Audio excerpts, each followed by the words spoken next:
आगच्छन्तु विद्यार्थिनः। संधि पठामः और संधि में हम किसकी चर्चा करने वाले हैं? स्वर संधि, और उसका भाग 8 है बच्चों। इससे पहले हम बच्चों 7 भागों का अध्ययन कर चुके हैं। आशा करता हूं अब तक 7 भाग आपके अच्छे से समझ में आए होंगे। इसी आशा के साथ में हम प्रारंभ कर रहे हैं पर रूप संधि के बारे में। एक दूसरे का रूप मिल जाता है, पर रूप में मिल जाता है। आइए पुनः सर्वेशम स्वागतम, देखते हैं पर रूप संधि। एंगी पर रूपम, एंगी पर रूपम सूत्र ये कहता है कि अवर्णांत, अवर्णांत यानी अ जिसके अंत में हो, अ या आ के अंत वाले उपसर्ग के बाद में, उपसर्ग के बाद में क्या हो? ए या ओ हो। ए या ओ से प्रारंभ होने वाला कोई धातु रूप रहने पर, ओ या ए से प्रारंभ रहने वाला कोई धातु रूप होने पर दोनों के स्थान पर रूप यानी एकादेश हो जाता है। बाद वाला वर्ण पर रूप संधि हो जाती है। यानी जैसे प्र प्लस, देखो प्र में क्या है? ए यानी उपसर्ग है बच्चों। पहली शर्त होनी चाहिए ए या आ से युक्त कोई उपसर्ग होना चाहिए, और उसके बाद में क्या हो? ए या ओ से प्रारंभ होने वाला कोई क्या हो? धातु रूप रहने पर तो क्या हो जाता है? पर रूप हो जाता है। तो इसके उदाहरणों से और समझेंगे। ए या आ के बाद में ए हो, यानी ए या आ से युक्त कोई उपसर्ग हो और उसके बाद में ए से युक्त कोई धातु रूप हो तो उसका क्या हो जाता है? ए ही हो जाता है। यानी बाद वाला रूप है ना, बाद वाला पर रूप हो जाता है। ये पर रूप यानी बाद वाला रूप, यानी जो प्लस के बाद में जो रूप है ना वही रूप हो जाता है, बाद वाला पर हो जाता है। उसी प्रकार से देखो प्र, प्र क्या है? पहली शर्त थी उपसर्ग है, ए है प्र के अंत में, ये भी समझ में आ रही है। और ए से युक्त क्या है? धातु रूप है बच्चों। तो बाद वाला जो रूप होगा ना इसमें क्या होगा? ए, तो क्या बन जाएगा? प्रेजते। क्या बन जाएगा? प्रेजते। यानी इसका, यानी यही इसी में मिल जाएगा प्रेजते। दोनों ए या ए और ए मिलकर क्या हो जाएगा? ए प्लस ए मिलकर क्या हो जाएगा? ए हो जाएगा। यानी ये क्या है? उस वृद्धि संधि का अपवाद है जो हमने पढ़ी थी। तो उसमें क्या होता था? आई हो जाता था। लेकिन यहां उपसर्ग से युक्त जो ए या आ से युक्त उपसर्ग के बाद में ए या ओ से युक्त कोई धातु रूप हो तो बाद वाला रूप उसमें मिल जाता है। जैसे प्र प्लस एशयति, प्र प्लस एशयति, तो इसका क्या बन जाएगा? प्रेषयति। उसी प्रकार से परा प्लस ए लयति, परा प्लस ए लयति में जैसे पैरा प्लस ए लयति, धातु रूप से युक्त होंगे बच्चों। ये आ और ए मिलकर क्या हो जाएगा? यहां बाद वाला हो जाएगा बस ए, तो परे लयति क्या बन जाएगा? परे लयति। उसी प्रकार से उप प्लस ए लयति, उपे लयति, उप प्लस ओषति, उपोषति, प्र प्लस ओषति, प्रोषति। तो बच्चों ये अच्छे से समझ में आया होगा। चलते हैं आगे। अगला सूत्र है वार्तिक है ये वैसे, शकंदवादिषु पर रूपम वाच्यम, यानी शकंदवादी जो शब्द है, शकंदु, करकंदु इत्यादि जो शब्द है वो उनका भी क्या हो जाता है? पर रूप हो जाता है। जैसे शकंदवादी गण में पठित शब्दों में टी को पर रूप कार्य होता है। टी से तात्पर्य क्या है? देखो, स्वर, किसी शब्द के स्वरों में से अंतिम स्वर के आगे यदि कोई व्यंजन है तो वह पूरा समुदाय तथा अंतिम स्वर के आगे कोई व्यंजन न हो तो वह अंतिम स्वर ही टी कहलाता है। जैसे अचो अंत्यादि टी, जैसे मनश, आप समझो मनश यानी व्यंजन है अंत में, और अंत से व्यंजन से पहले भी यानी अंतिम जो स्वर है ना उसके बाद का जो आगे का, जैसे मनश में मैं न, मनश में न में क्या है? ए है, और उस एक्स के आगे जितना भी शब्द है ना, जैसे मनश में अष्टी है, क्या है? अष्टी है। उसी प्रकार से पतत में अब तय हलंत है, इसमें स्वर नहीं है, लेकिन इससे पहले जो स्वर है पतत में अत टी हो गई बच्चों, यानी त में ए ना, ऐसे लेकर त तक ये क्या हो गई? टी हो गई। उसी प्रकार से सक में ए टी है। अब देखो बच्चों, जैसे सकंदु, पहला उदाहरण देखते हैं। शक प्लस अंदु, अब इसमें देखो टी तो क्या है?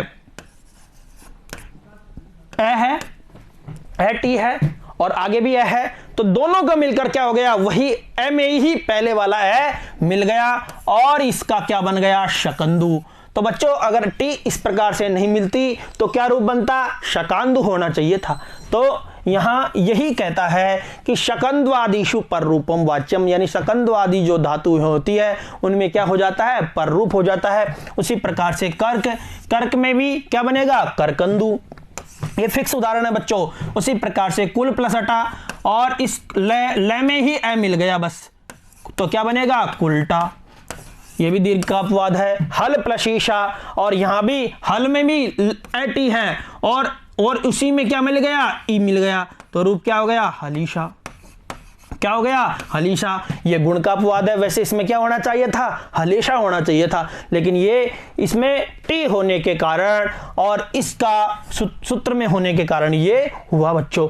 लांगल प्लस ईशा, लांगल में क्या है, एटी है, और इसी में ये मिल गया तो लांगलीशा, तो ये भी गुण का अपवाद हुआ बच्चों। तो सकंदु, करकंदु, कुल्टा, हलीशा और लांगलीशा। आइए आगे देखते हैं। उसी प्रकार से मनस प्लस ईशा, बहुत बार देखा जाता है, तो मनस में अस्टी गई और ईशा जोड़ लो, क्या बनेगा, मनीषा।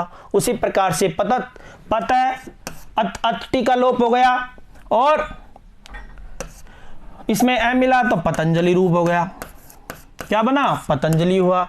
श्रीम में ए का लोप हो गया तो श्रीमंत हो गया, क्या हो गया, श्रीमंत हो गया। उसी प्रकार से यानी लोप नहीं है, एक तरह से पर रूप है, यानी उसी में आकर वो रूप मिल गया बच्चों। तो सार प्लस अंग, शार प्लस अंग, अब इसमें ए चला गया या पर रूप हो गया तो क्या बना, सारंग हो गया। उसी प्रकार से म्रार्त प्लस अंडह तो मार्तंड हो गया, तो ये भी दीर्घ का अपवाद है बच्चों। उसी प्रकार से अस्मन प्लस अंतक है तो क्या बना, अश्म प्लस अंतक है, अब जोड़ लो वही बनेगा, अश्मंतक है, क्या बनेगा, अश्मंतक है। अन चला जाएगा इसमें, अन यानी पर रूप हो जाएगा। अचो अंत्यादि टी होती है बच्चों, यानी अच के बाद में जो भी समुदाय होता है, यानी शब्दों का या वर्णों का जो समूह होता है वो सारा लोप हो जाता है या उसमें पर रूप हो जाता है। अगला जो हमारा वार्तिक है ओ तो वो ष्टयो समासेवा, यानी अकारांत शब्दों के आगे, अकारांत शब्दों के आगे क्या हो, एकारांत शब्दों के आगे क्या हो, ओतु हो या ओष्ठ हो, ओतु हो या ओष्ठ हो, यानी रहने पर विकल्प से पर रूप एक आदेश हो जाता है।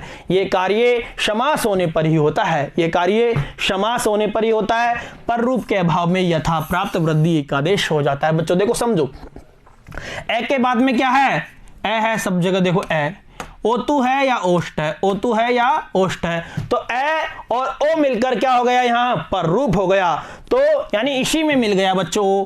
यानी अब समझने की बात यह है कि आप ये मानो कि इसमें से ए का लोप हो गया या पर रूप हो गया, तो स्थूल लो ओतु मिल गया, और इसके अभाव में मैंने क्या बताया था, विकल्प से, और पर रूप के अभाव में यथा प्राप्त वृद्धि एक आदेश हो जाता है। और वृद्धि संधि में हमने क्या पढ़ा था, ए के बाद में ओ हो, ए के बाद में ओ हो, तो वहां क्या हो जाती है, वृद्धि हो जाती है। और इसमें कौन सा समास है बच्चों, कर्मधारय समास है। कौन सा समास है, कर्मधारय।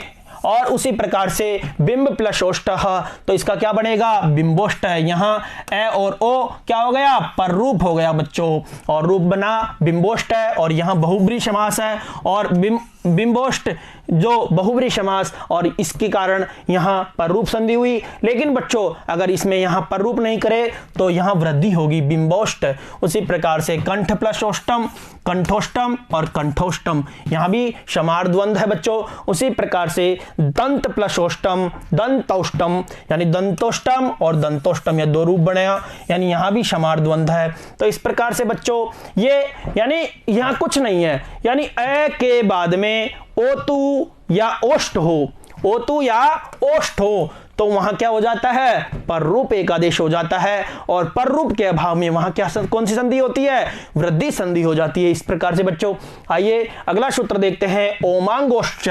ओमांगोष्ठ सूत्र ये कहता है कि ए या आ के बाद में, ए या आ के बाद में क्या हो, ओम हो, ओम ओम ओम, या आंग आंग हो, या आंग, इसमें भी आंग है बच्चों, के रहने पर रूप एक आदेश हो जाता है। तो सिवाय ओम, यानी ओम है ना ए के बाद में, तो इसी में ये मिल गया, सिवायोम, ईश्वरायोम, कदा प्लस ओम कदोम, सदा प्लस ओम सदोम। यहां कौन सी संधि हो रही है? पररूप संधि। अब बच्चों देखो ये क्या है? शिव प्लस आ प्लस ई, यानी इसमें क्या है?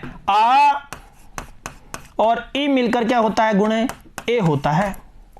क्या होता है? ए। तो शिव तो ऐसे लिख दिया, और आ और ई मिलकर क्या हो गया? ए हो गया, और ई ऐसे लिख दिया, तो ये भी क्या हो गया? पररूप हो गया। आंग है ना, आंग है ना इसके बाद में, इसलिए। तो बच्चों, और उसी प्रकार से यदा प्लस आ प्लस ऊड़ा, आ और ऊ मिलकर क्या हो गया? ओ हो गया, तो यदा प्लस ओढ़ा तो यदोड़ा हो गया। उसी प्रकार से तदा प्लस आ प्लस ऊड़ा, यानी आ और ऊ मिलकर क्या हो गया? ओ हो गया, तो रूप क्या बना? तदोड़ा। क्या बना? तदोड़ा। तो इस प्रकार से बच्चों हमारी जो ये पररूप संधि है, यानी दो रूपानी, यानी पूर्व वर्ण और पर वर्ण यानी बाद वाला वर्ण आकर एक हो जाते हैं, वही क्या कहलाती है? पररूप संधि कहलाती है। और पररूप संधि में हमने क्या देखा? पहला जो सूत्र था हमारा एंगी पररूपम, एंगी पररूपम में हमने क्या जाना? यानी उपसर्ग से युक्त हो, यानी उपसर्ग हो और वह ए या आ वर्ण से युक्त उपसर्ग हो, और उसके बाद में कोई धातु रूप हो। ए देखो, धातु रूप रहने पर, ए या ओ से प्रारंभ होने वाला धातु रूप रहने पर तो क्या हो जाता है? पररूप हो जाता है। अगला देखा हमने शकंदवादी गण में जो पठित धातु हैं, और उसमें टी का लोप कर दो या उसमें पररूप कर दो उसको, उसमें कौन सी संधि हुई? सकंदु, करकंदु, कुल्टा, हलीशा, लांगलीशा, इसमें भी पररूप हुआ। उसी प्रकार से बच्चों हमने देखा अगला सूत्र ओतुष्टयो, यानी ए के बाद में ओतु हो या ओष्ट हो तो उसमें भी क्या हो जाता है? पररूप हो जाता है। और पररूप के अभाव में वहां कौन सी संधि की? वृद्धि संधि की। उसी प्रकार से हमने अगला सूत्र देखा ओमांगोष्ठ, यानी ए या आ के बाद में ओम या आंग के रहने पर भी क्या हो जाता है? पररूप हो जाता है। तो इस प्रकार से हमारी ये पररूप संधि पूर्ण होती है बच्चों, और इसी के साथ ही स्वर संधि भी हमारी पूर्ण हुई।